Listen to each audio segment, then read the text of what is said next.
And this is our second episode of year 2026. And Katia, we're almost in the 1,250 cities that are listening to us, which is an amazing number, which makes us so incredibly happy.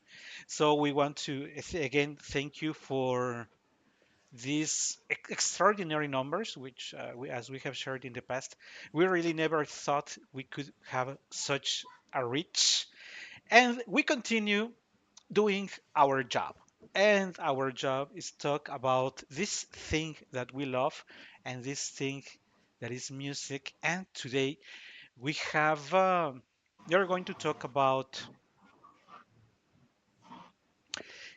I would say, see if you agree, Katia, I would say it's probably, well, we know that Maestro Bellini was a very elegant and delicate composer. And in this piece, starting with A non credea mirarti and then A non giunge, I think this is one of the most achieved pieces of music for the sopranos because in the first part you have a very touching, lovely, delicate, difficult part, and then you have the easy part, which are the ornaments. That's right. Because as we have said, when you're and it happens with all the tesituras, provided that you manage your instrument. That's why when they say, the singing Radames is difficult, it is difficult if you're not a heavy tenor, a spint, or a dramatic. If you're not that tesitura, of course it's difficult. Same here. If you have problems with your coloratura, of course the anon junge is going to be a nightmare. But if you're comfortable, you know your instrument, then that's the easy part. But the difficult part starts with the anon credea. You, Usually the soprano is off pitch, singing it too high with a squirrel voice trying to sound believable in the delicate part. I believe the A non credea mirarti, the first part is like uh, this. I'm not sure how many of you are aware of it, but Maestro Bellini also wrote his version of Romeo and Juliet. Uh, in his case, it's the Capuletti Montecchi. And of course, there is a Romeo and there's a Juliet. And there is an aria that is so extremely beautiful for Giulietta. And that aria from Giulietta reminds me a lot of the first part. Now for this lovely girl, Amina. But before we go, we get to the details of the Anon Credea and Anon Junge. Katia, why don't you share us how is it that you decided to study this part from Sonambula? Well, I didn't. Okay. Because probably if it was in my hands, I wouldn't choose this area.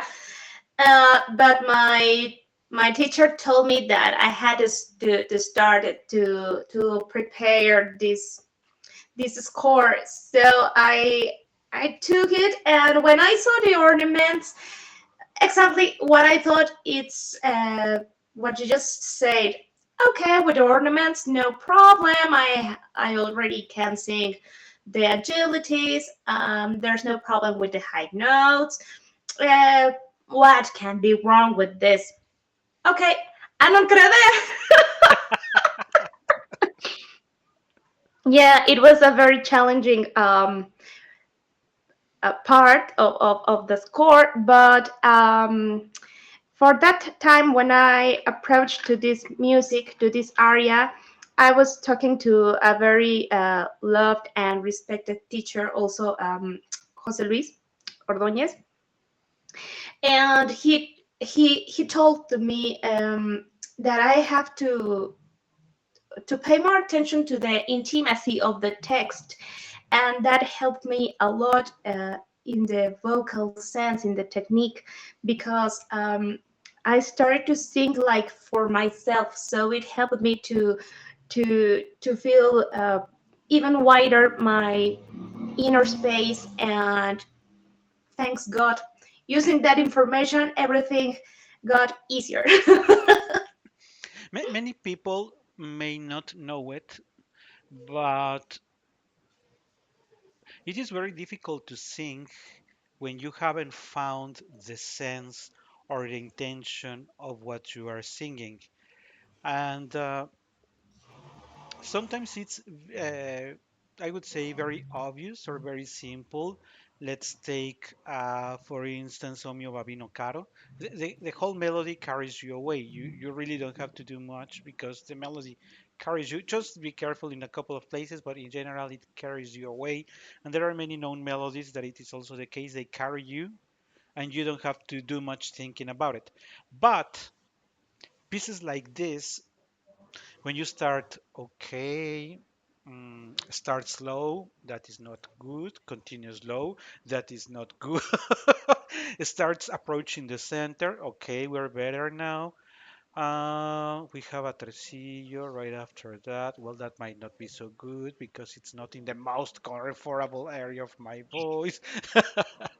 And then you start doing this and you say, okay, the opening can be kind of, as it has happened in other times, and we have mentioned, it is very easy when you start, let's say, like in full, like with the whole of the voice, like we said that when the Queen of the Night, when with the night when you say the whole rachte, it is da, da, da, da, da, da, da, but you immediately go into it.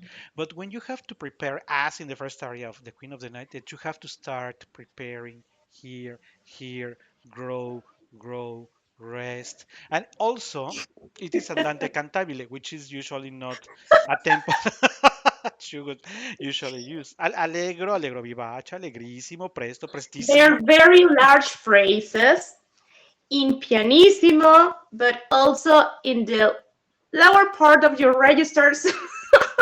My God, why? Yeah, and of course that has to do with the personality that Maestro Bellini wanted for Amina, that is a young, innocent girl. For many people, of course, they say that the story of Sonambula is not believable, but the story is not meant to be believable. Many things in opera are not meant to be believable. No, it's like a fairy tale. You don't have to believe it. Yeah, it's sort of a fairy tale, and it is this girl that is a sleepwalker. That's what sonambula means for people who don't speak Italian. That's what sonambula means. She sleepwalks, and also the sleepwalking in a way means that you are not in the length of that we all know, the humans, our reality, and part of yourself it's in the length of the dreams. That's And true. this a non crede a mirarte in a way is a way before the because it is before the ornaments. It's like she's coming back from that place of dreams, and that's when she sings a non crede a mirarti. And immediately later, she's going to start with the pyrotechnics and everything. But it's sort of that transition from the world of the dreams to the world of the humans that Amina conveys in this part, which, of course, as usually said, it is always easy to describe than to do. Also, when you say it is long phrases, let's explain it. This would be a typical phrase for any singer. I mean, a lyrical soprano, a tenor would say, just fair, it looks fine. But remember that sopranos with coloratura sing like 20 times this faster. So just to give clarification on why Katia said these were long phrases, I I personally see no length anywhere. It's because we are used to reading different type of scores. That's why. But we will get to that comfortable part for the sopranos a little later. I also wanted to mention that there is something that I like a lot, and it is the phrasing in Italian. because the phrasing in Italian is short. This is a very short piece of music, but it sounds very nice in the native Italian language. A non credea mirarti, sì presto estinto o fiori. Passasti al par d'amore che un giorno sol durò, che un giorno solo a sol durò. That flows so beautifully in Italian that it is difficult.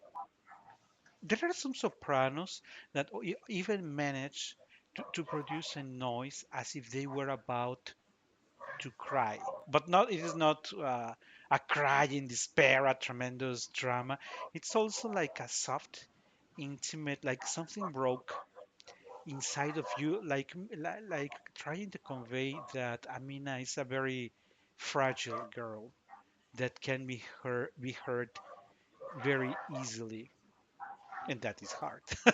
That is very hard to do. It's like I would say it like that, and I will let now Katia speak.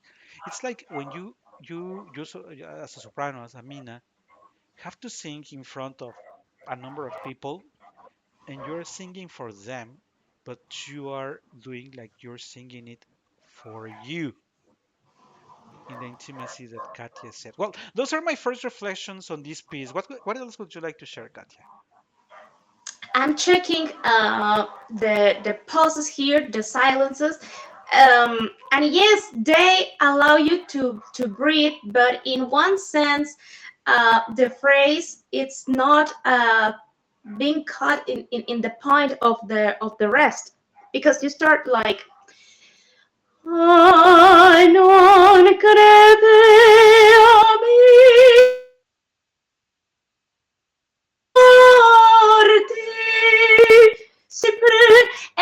and that's what we have mentioned in another episodes.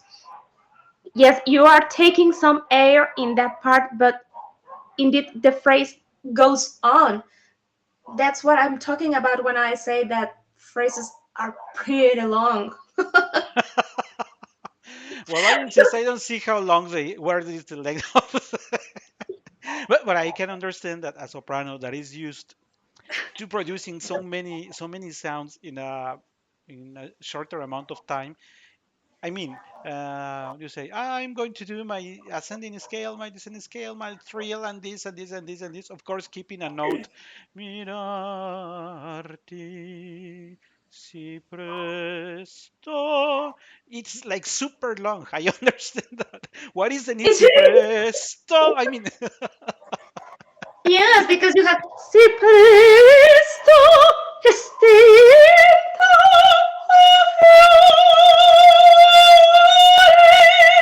and then you have another silence, and probably the first phrase ends until this point. So for in my mind, the first idea is a non credea mirarte si presto estinto o fiore.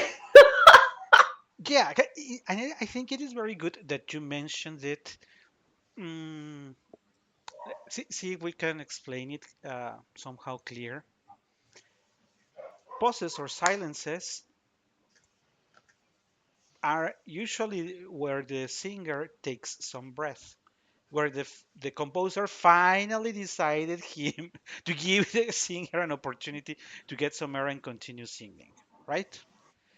But remember that they are part of music, so they mean they are part of the intention, they are part of the emotion that you are passing to the public.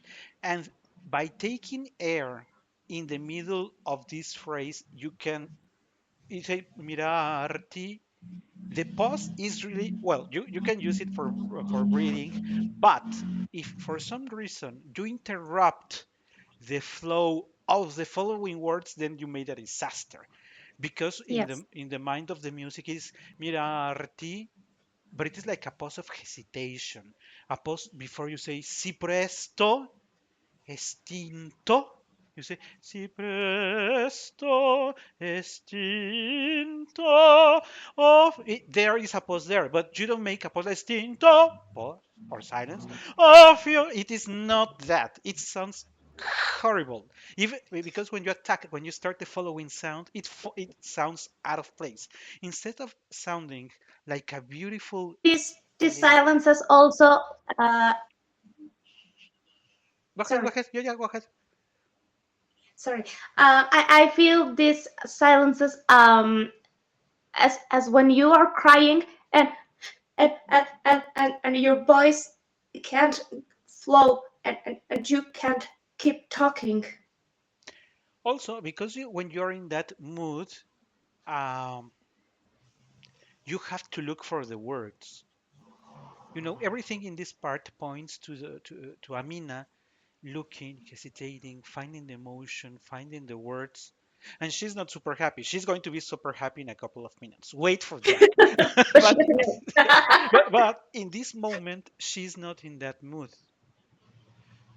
And she has to carry everybody there to that world. Remember that she's coming back from the land of the dreams. She's coming back to the humans.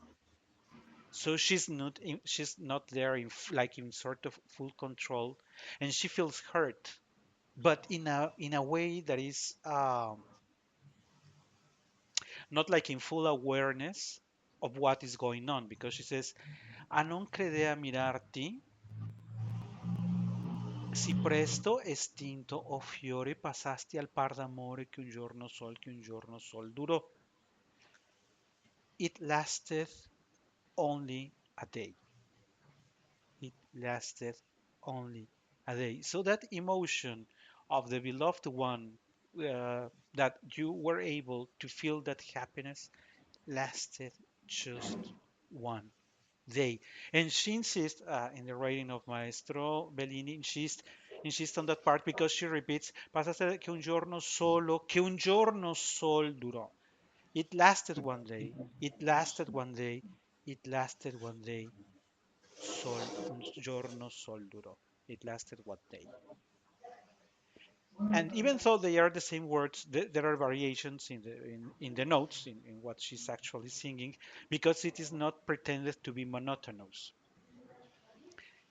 In every repetition, Maestro Bellini did a different writing in the notes, because it's like a complete palette of, if not of emotions, of singing the same. You see, it's not going to be un giorno sol durò, un giorno sol durò, un giorno. It is not that. Mm.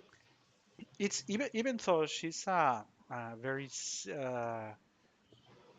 innocent young girl, she still can sort of live for herself all this sort of, as I was saying, sadness, nostalgia. You say, I'm sad, I'm sad, I'm sad. It's not that. It's not a repetition. There's been other creations, and opera has been criticized a lot because of those repetitions. But in this way, you don't even notice that it is a repetition, because Maestro Bellini composed several bars repeating the same words, but you hardly find yourself that she's actually repeating. And I think that is genius, to repeat without people noticing that you are repeating. Um, Also, I wanted to tell you, because we said, okay, so it starts low, there are pianissimi, phrases are super long. You cannot be carried away, because if you say, look, I have a grupetti here, I'm going to show, oh, there is a trilli d'amore, I'm going to make it very brilliant. I mean, I know you can, or physically your instrument can do that, but you cannot do that, because the whole emotion of the first part is going to be brought to pieces. So you have to some sort of control also yourself, so that you say, okay, I can do this brilliantly, faster, higher, but I'm going to refrain from all of that and adhere to the score. Yes. Here in Mexico, we had, I don't know if schools still do, do, but in case of sism, no Mm. corro, no grito, no empujo. I don't rush, I don't push, I don't yell. And I think that is something that you have to apply in this kind of music, in this area. You can be tempted to feel that you are about to um, sing some ornaments, the triplets, the gruppetti, but you have to stay in the same line. We have here in the first.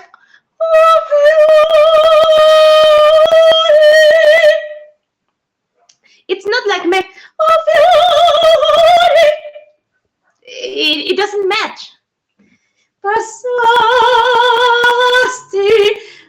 por amore che un giorno solo,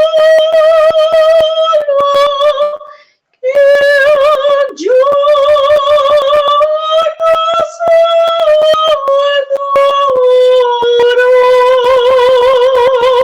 che un giorno solo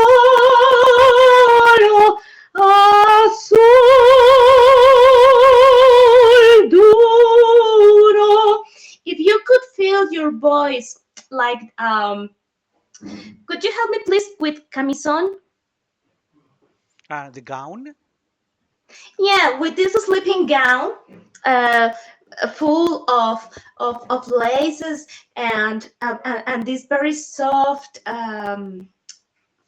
fabric. You should feel your voice like that, floating. It's soft, it's delicate, it's elegant. And we have mentioned in the past that when we are preparing the programs, I usually know the music that we are going to talk about, but I still review because I like to do a memory check if I recall things as they are, and I usually get horrible surprises. I I looked. We have mentioned it many times. I looked for or I found a very famous soprano whose name I'm not going to give, but it is very easy to infer that has a horrible diction. The quality of the sound is good. I have to say that the quality of the sound I liked. But her diction here, I was telling Katia that instead of que un giorno sol duró, she said que un chorno. I mean, giorno. And if there is people in Italy or who know Italian, you know there is giorno, giorno. I mean, like having the Jordan. soprano in front of you and telling giorno, it's giorno, not chorno. And so in a delicate piece of music like this, whenever you can hear everything because the orchestration is close to zero, you're alone on the stage with your music, and very delicate orchestration, barely orchestration. It's mostly the voice, and you come up and say que un giorno sol zero instead of duro, un giorno sol duro, che un giorno sol zero. What is zero supposed to mean? I mean, lady, you only have two syllables there. It's impossible that you don't realize that you're saying zero. And you have the orchestra, the director there, and musicians, and probably her marketing manager. And nobody told her, hey, lady, your pronunciation is awful.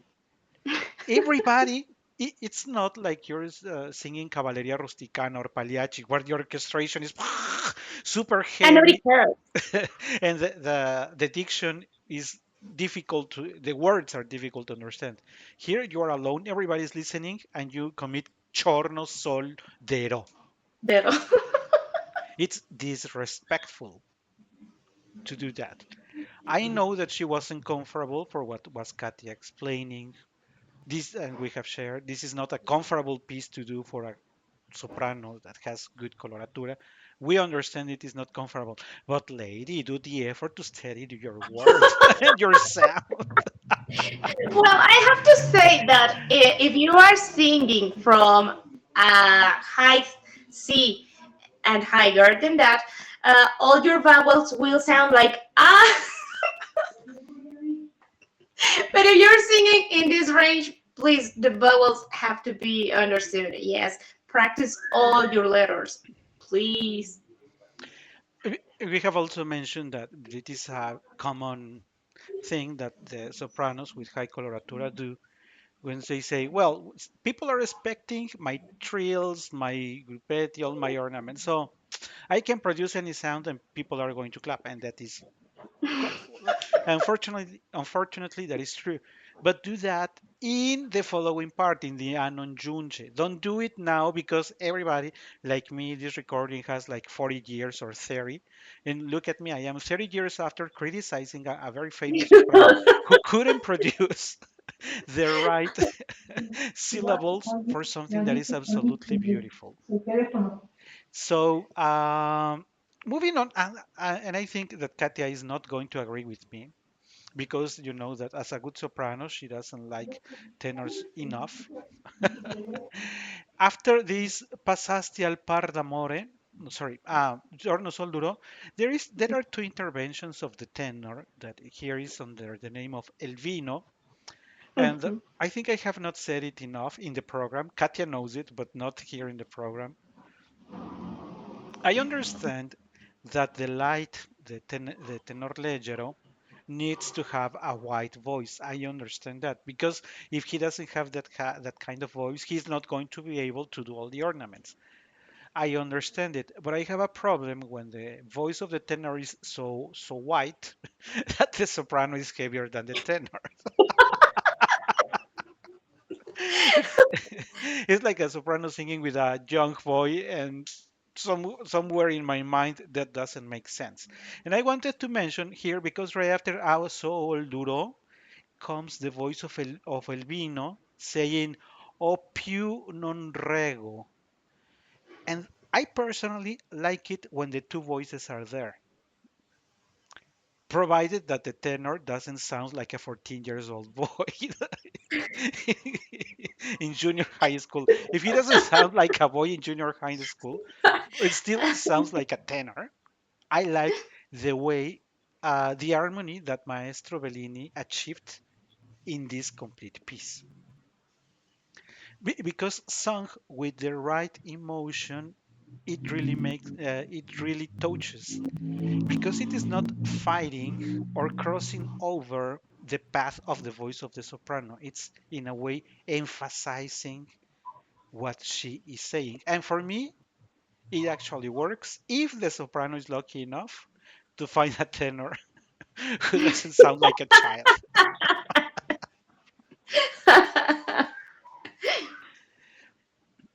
Suddenly, it sounds like his younger brother or something. But nobody is going to believe it. Well, of course, for a heavier voice, since he's singing above G, if I recall well, AOPU, no, no, yeah, he sings a couple of notes above the G and the F. The tenor voice tends to sound very. Oh, guess what? They say there is going to be an earthquake.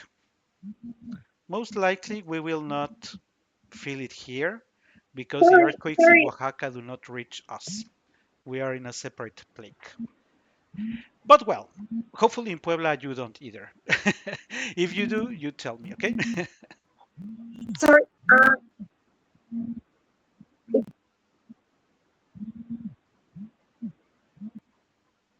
You're there still? Uh, Uh, see. We'll see. So, guys, if you noticed short something weird in the recording of the program, it's because we had a small earthquake in the area where Katia lives, and I also got the same alert. But the truth is that we're not in the same area, so it was impossible for me to get the earthquake. Fortunately, Katia is doing well, and the whole family is doing well, so we can continue laughing on how the tenors sounds. I was trying to explain that I also understand, and it is because of the nature of the male voices. When a male voice reaches an F and above, they tend to be very noisy. I mean, you can always control, try to modulate, but the voice of the tenor is usually very sort of loud, not so elegant, not so easy to control in that area. And so if you come in from a delicate voice, que un giorno sol durò, and then the other, piano andrà, it's like, you see, Well, some sopranos do the same. If I don't push the high note, it's not gonna happen. So I'll scream. yeah, and we just laughed very recently on a very famous soprano, very recent famous soprano that basically yells. I was, and she was yelling in Amina. I mean, Sonambula, one of the most delicate roles ever written, and she's yelling. And I said, you basically lose everything. We are talking about the intimacy coming from the land of the dreams and all these things, and she's singing out loud, "Che un giorno sol." It doesn't make sense that you throw all the voice out there. It's horrible. Well, and so imagine this horrible, this famous recent soprano singing out loud, "Sol duro," and then the tenor, "Bien André," and then you say, "Okay, wait a second. Am I watching Aida or Tosca, or in what moment we lost Bellini and Sonambula to come into a paradise of yelling?" They are even different genders in opera. You're going to verismo, where yelling and singing out loud is common and demanded by the libretto and the music itself. But we are talking here about bel canto, beautiful singing. And beautiful singing implies that the tenor also somehow needs to find a way to sound.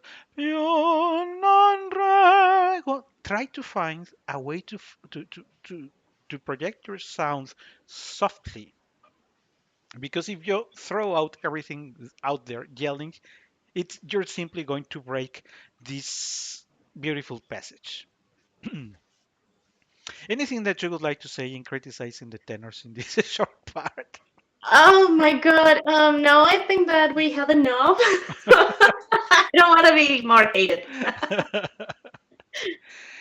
She starts wrapping up her part when she says Potriano vel vigore il pianto mio recarti, ma ravvivar l'amore il pianto mio non può. Which is also sounds so beautiful in Italian. And many times a part of this is cut to to go quickly into the ornaments because of course remember it is a soprano coloratura, so she cannot wrap her first part with Zoro. She has to put some pyrotechnics in there. The pyrotechnics are in a way moderate, but are still there. And I would also understand that the soprano arrives to these ornaments a little tired for what Katy explained earlier. These are very long phrases for this kind of voice.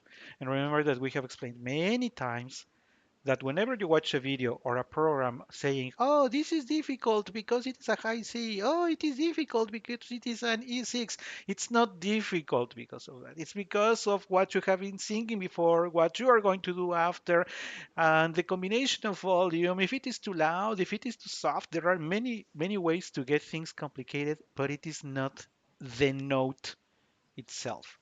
Basically, if you see, watch, read someone saying that it is difficult only because of the note, you can say for sure that this person is an ignorant. Yeah, I was thinking that the less of the problem it's the high note or the pitch. If you are suffering for this, it's because probably it's not for your voice, or you are not practicing enough, or you're not practicing well. But the rest of the work is about technique, and that is complicated. That can always be complicated because when you're wrapping up this part and you have this very moderate ornamentation, remember that you're still coming from an intimate dialogue. Wait, we are about to reach your fireworks, but you are not there. So you want to make sure that you're wrapping up this beautiful part in a beautiful way. Not to rush, because as soon as you look at this, I know that a soprano with coloratura says, ah, piece of cake, look, okay, I just said, da, da, da, da, da, da, da, da, da, da, super easy. But that is not, It's that- tricky. it, I mean, you say I can do harder with Olympia. What can, how, what's the problem with this one? The only problem is that you have to keep the same idea, the same way Amina has been Yes. When you're singing. singing a lot of notes per second, you even can uh, ignore some of them or change some of them. But if you are singing fast enough, people is not gonna appreciate it. But when you have less notes and they're large, they're long, well, if you have technical mistakes, are gonna be very, very notorious. It's going to be notorious because people are going to say, when she started reaching the high note and started descending, something happened to her voice, and maybe the woman is about lost the pitch. Even if you don't have Yes. an educated ear, you say, wait a second, there is a sound that I don't think goes Mm, I don't think so. there. It sounds different in some recordings, so that's what can usually happen. Also, remember that finishing a part with a very discrete, moderate note like the more, that's not even super long. You have to wrap up the more, then it's going to continue the opera. But it is because, personally, I think that if the public gives the applause here, you shouldn't. I know that singers like to get the applause as soon as they finish a part, but somehow it goes against the idea of what we have been saying. I would rather let Amina leave her this part. Probably the soprano would say to herself, "Oh, nobody clapped," but is still in more concentration to move on with how the story evolves instead of the more and then 30 seconds, 40 seconds, a minute, or whatever, and then when the music restarts, you feel like you lost something. Yes, it's difficult to reconnect your brain. Yeah. Essentially, yeah, but now it's time to go to this is what where Katia says, okay, this is fun. Allegro moderato, and look at this. And also, it is like very playful. I don't know, how would you describe the mood of Amina in this? Non giunge un pensiero, tra la la la. Yes, I even feel the impulse to dance a little bit. You see, this is one of the times when you hear the music, um, and you actually believe that she's enjoying or that she's happy. Because many times other composers whose names we are not going to give, I don't want more enemies today for the rest of the day, maybe the following episode. But there are several composers that say, and this passage is happy, laughing, and it sounds artificial, not natural. seems like where's the fun in that? But here, it's just unfortunate that Bellini died at a very young age, 35, 36, super, super young. Because I am curious with that excellent understanding of the emotions and this elegant, because he doesn't need, I mean, Norma is the heaviest orchestration he wrote, and many people still consider it very moderate compared to other composers. So imagine of a Bellini who would have reached a more mature age. What would he have come up with? But instead of going on that path, let's go back to Anon Giunge. So Anon Giunge, and it starts very close to how the way it started in the Anon Credea. The range of the notes, it's basically in the same range, but look at that. You have two parts. The intimate the intimate part playing similar notes to the happy joyous one, doing something oppositely emotionally speaking, but using very similar notes. And many people, many singers do not notice that. And also starting in pianissimo, And also, but leggerissimo. what What the hell? Okay. and also this is where the singer it's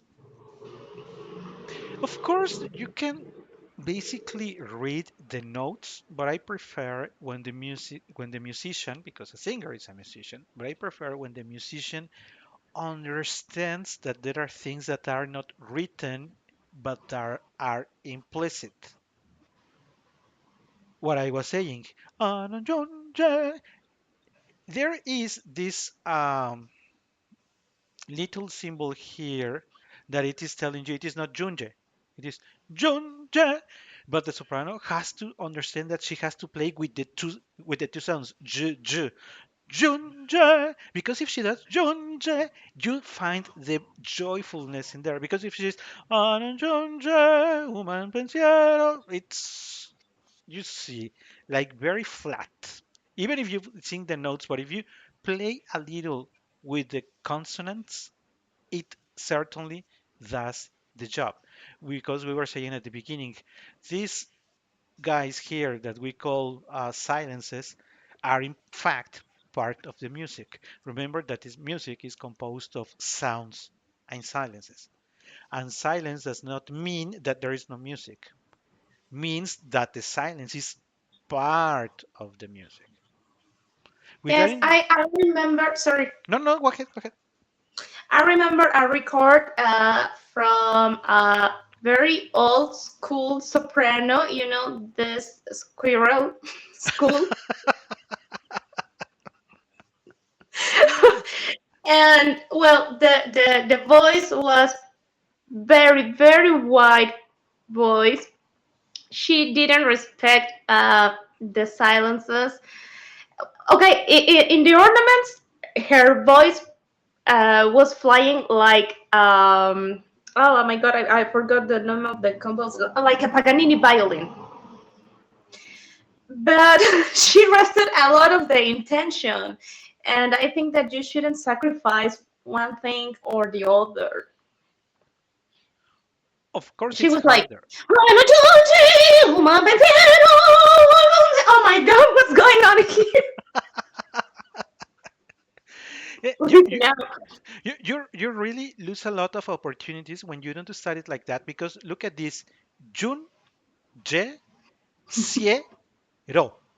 Again, Maestro Bellini not only played with the first part of Anon Credea and this with opening with similar notes, but now is taking a same way. It's trying to convey the same idea, like dividing a one word Jun Je Sie Ro. You play with the S Sie Ro, and you find it joyful. Mhm. At the end, you can say, oh, but he gave you the indication here. Look, he gave you an indication on how he wanted zero. But you have to be smart and say, how am I going to define zero? How are you going to define zero? And when you play with those sounds, that's when you make the aria, the piece of music yourself, because that's when you say, "Did you hear Katya's or another singer's version? It sounds so joyful. She's enjoying the notes. She's enjoying the levels. She's doing this. She's doing that." Instead of saying, "Did you hear?" That lady's miserable recording where you can't understand that. She changed the sound, she omits this, and it's like she just mounted the merry-go-round. Because you can do it. I mean, we all know that you can do it. You already have the speed and the breath to do it fast. But Maestro Bellini is telling you enjoy and pass this joyfulness to the audience. In the first place, it doesn't say like vivace or Yeah, prestissimo. and it is not the first time that a soprano says, Maestro, I know that it says whatever it says, Allegro Maestoso, whatever. I don't care. I need it prestissimo. My Prestissimo. song, my Maestro, rule. maestro. Look at me, maestro, maestro. Maestro, maestro. And you know that you have seen or witnessed some. You know that many singers do that. Well, but they also do the opposite. Well, to be fair, many lyrical and heavy sopranos say, if you listen, for instance, the recording of I'm not going to give again the name of the soprano, No but problem, yeah. a famous dramatic soprano that sang Macbeth, and we have mentioned 2 or 3 years earlier that there are way too many ornaments for a heavy voice. Macbeth is Um, very uh, ornamented, and it is clear that she asked the director to say, "You know what, maestro? I'm not doing the original tempo." I'll sing as I can. And truth is that she really couldn't do very well because she runs out of breath in the middle of a scale. And there is a Oh recording my that god. witnesses that she. So imagine this: you're playing with your ornamentation at the pace that the composer dictated, and you say, "No, faster because I like it faster." And you sound like Speedy Gonzalez sing, or you go like in my quest, tan tan tarara,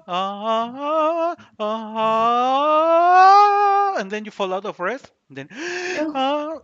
and the two of them, it's like opposites of playing with the tempo with very horrible results. So make sure that if you're going to make the musicians change their tempo, at least make sure that it makes sense. You recall that I shared with you also a recording of Olympia with a young singer that was also absolutely horrible because she added many notes, unwritten notes. She did it faster, and we said she even got lost in her own notes. But you wrote it. Why? Of course, there is always this group of people who say, "Oh, look, amazing, the best Olympia." No, Yeah. the most horrible off pitch, out of tempo, lost the notion of her own notes. It was really a very horrible thing to see.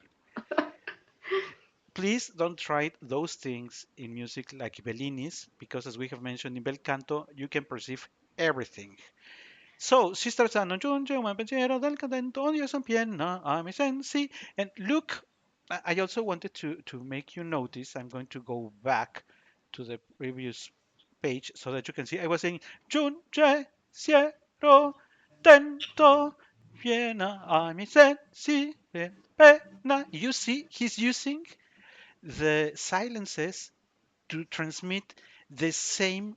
I wouldn't like emotion, but to pass the same playful idea.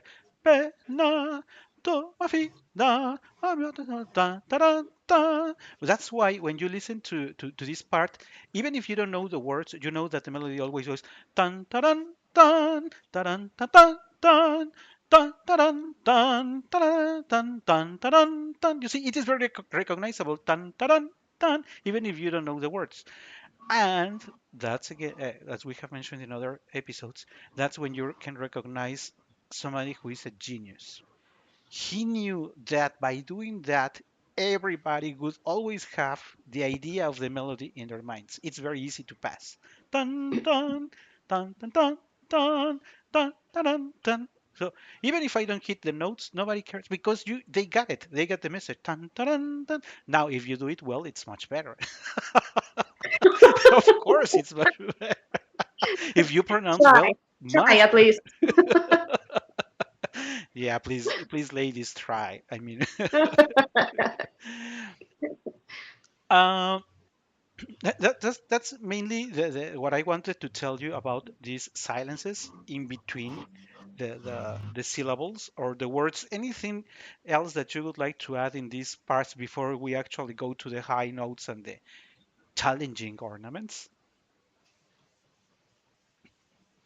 On your side, Katia, anything that you would like to add to this part? Um, no, I think that now these pauses are like now part of the hesitation. Oh, meu tesoro. She's so happy.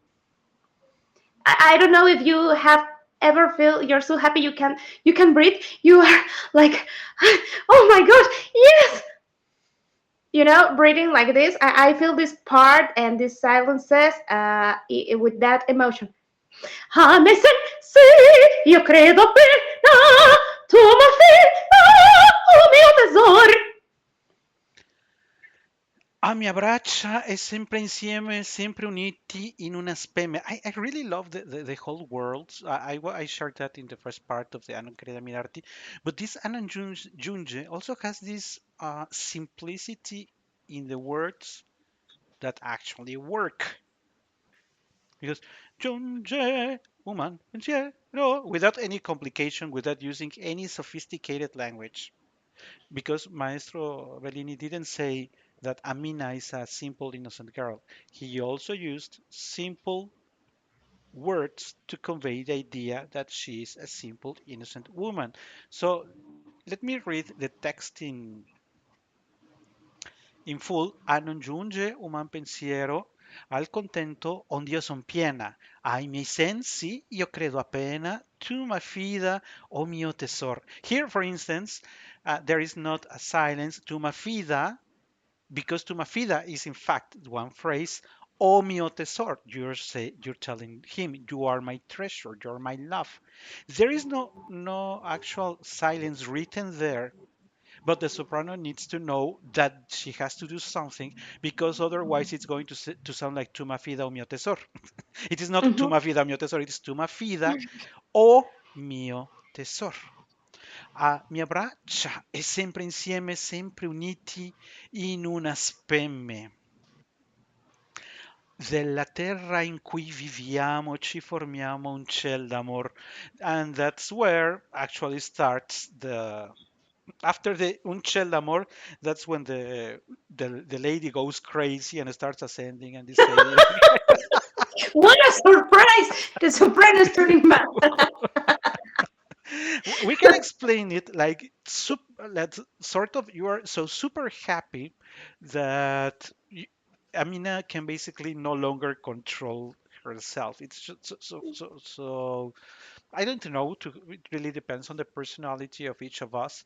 But there is people who really gets carried away with emotion, with so Yeah. much joy. And I think social media has many videos on that of the man who sees her son score in a sport and it's oh my God! it's, Amina is very close to that.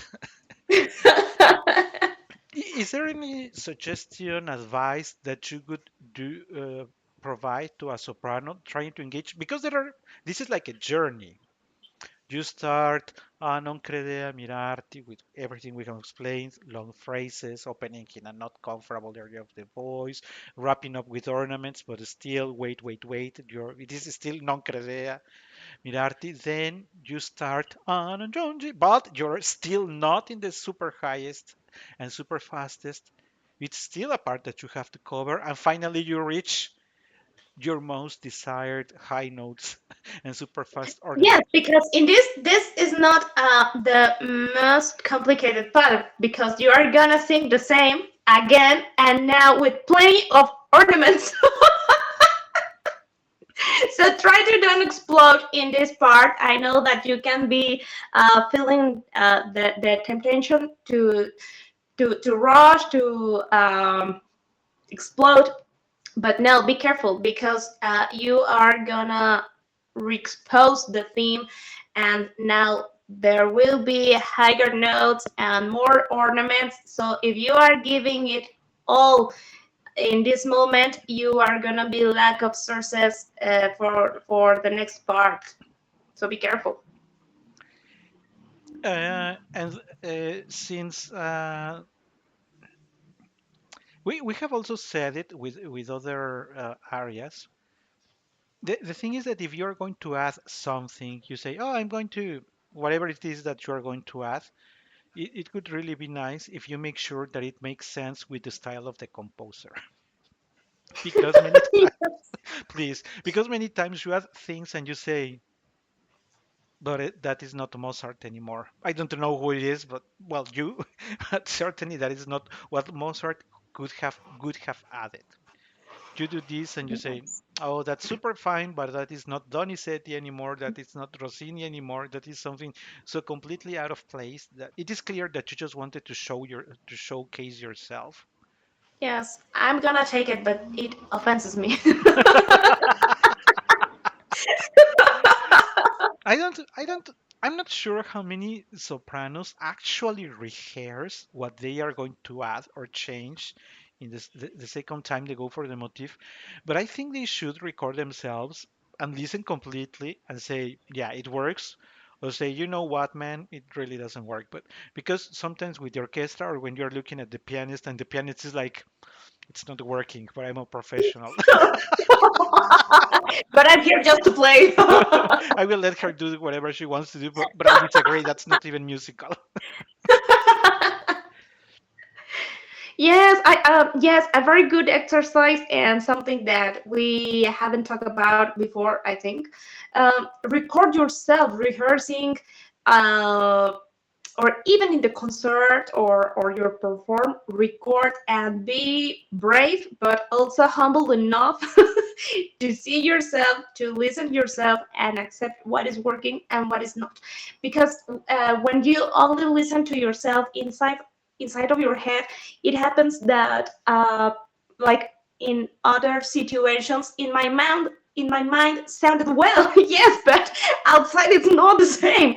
Trust me. So be careful with the style, and I think that we have to approach to person that could probably help us to write a cadenza in the style approach to a teacher, uh, to your director. Be humble and listen the advisements, please. Yeah, in the style of the composer. Yes. So, mm, I don't know if there is any particular ornament or phrase that you would like to make people notice, to give advice on how to prepare in particular to them. I mean, la terra in cui viviamo, because sometimes, let me see if I can explain it. I mean, lady, I know you're singing your high notes, but also make sure that the high notes are in the same style. Even if you're following the score, for instance, in the first VVR, when you reach your first high note, not even a C, when you start reaching this part, look. Of course, you can always say, since I am reaching the C and higher, I am going to sustain it. I'm going to keep it for longer. And the answer is yes, lady. I know you can, but I think you shouldn't because what you Well, add, you'll see. what you add here is going to impact the rest of the timing of the piece. And if you do it in the first round, then when you go, if you do the repetition, if you go the second, either you're going to make it longer or do something more spectacular, as Katia was explaining. Because if you use all your cartridges in your first round, there is nothing you're going to add in the second. And also, there are many recordings of sopranos, moreover in live, at the Metropolitan or whatever, that you see that they throw through everything in the first, and when they do it again in the second, you feel like, well, she not ran out of resources. She ran out of creativity. She was already too tired. Instead of saying, wow, look at what she's doing, you start doing the opposite. Like, maybe she shouldn't have kept the high note, the C's or the D's or the A flats or whatever. She shouldn't have kept them for longer in the first. Because by the end, when people are expecting something, a very super brilliant thing to wrap up, you already heard it the first time, and you say, "Oh no, she was tired by the end. Oh, poor lady." Well, still, I'm going to give her the applause. Yes. What pity.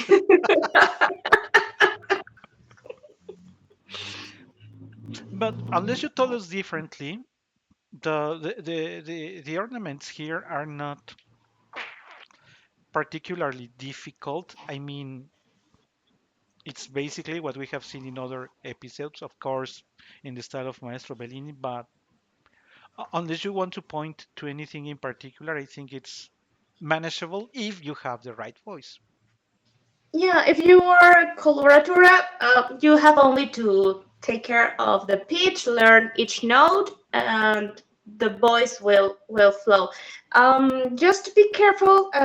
There are some versions where and you say something like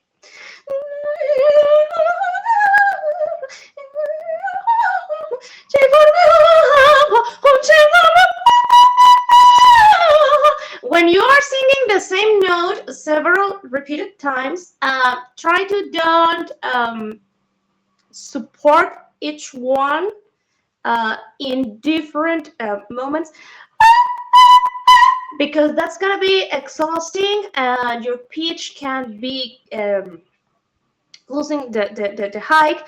So try to make it more superficial, more articulated in the superior part of your voice. Not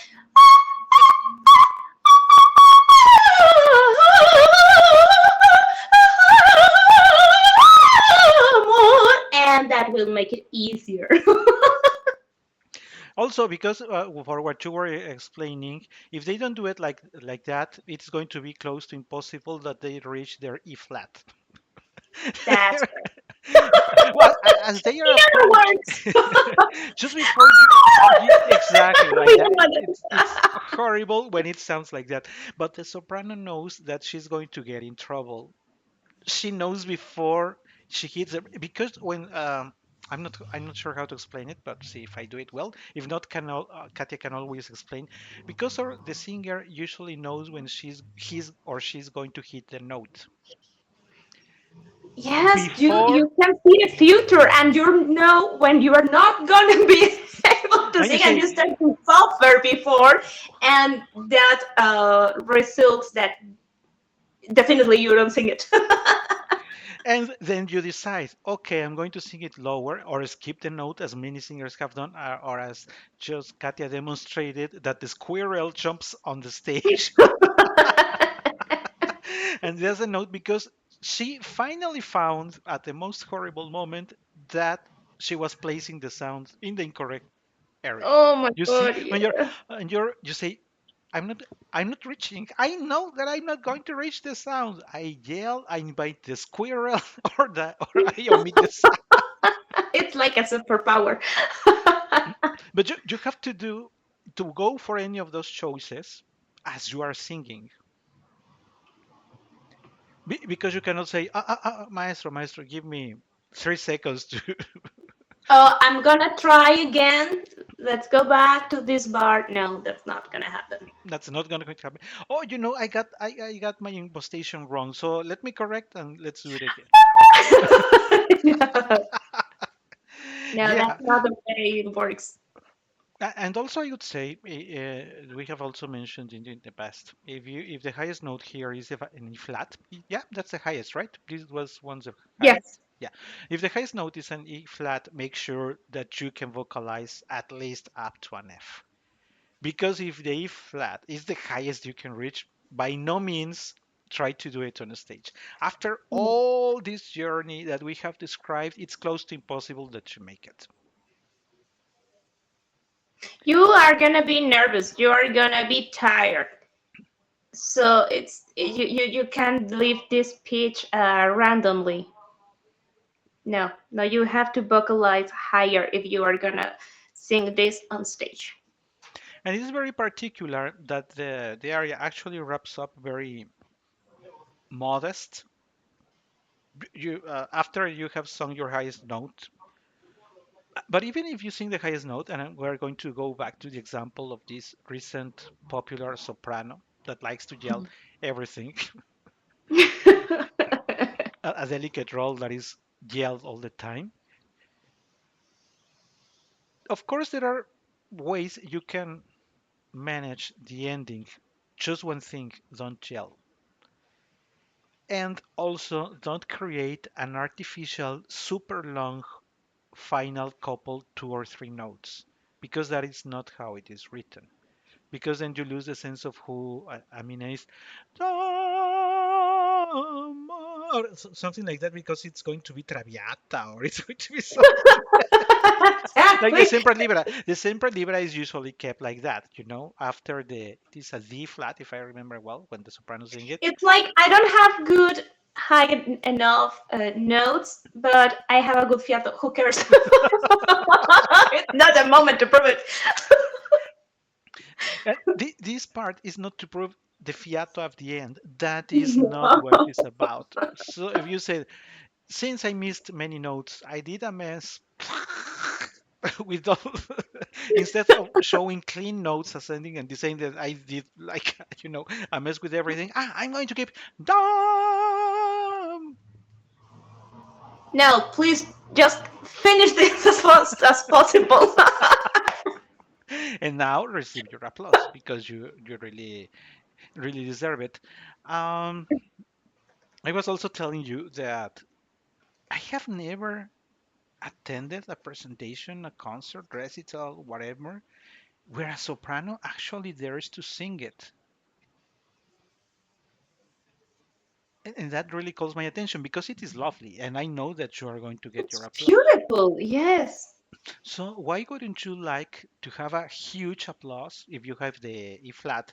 Why wouldn't you be willing to get your applause for this beautiful piece of music and go for other things? Well, you also expose yourself. So I really couldn't find a reason.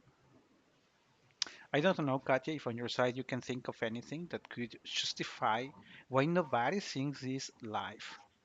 Because you have to be a singer. Uh, Probably because you know that the squirrel is not going to work on the stage, and you say, Exactly. But I promise that for our next concert, we'll have this on stage. "Yeah, I know we all are going to love it, and we are going to break this impression that nobody wants to sing it because I really think it flows. It can feel long because of the two parts complete. It can feel long and tiring, but it flows. Yeah, The music is actually connected, so I think it it could be, moves for itself.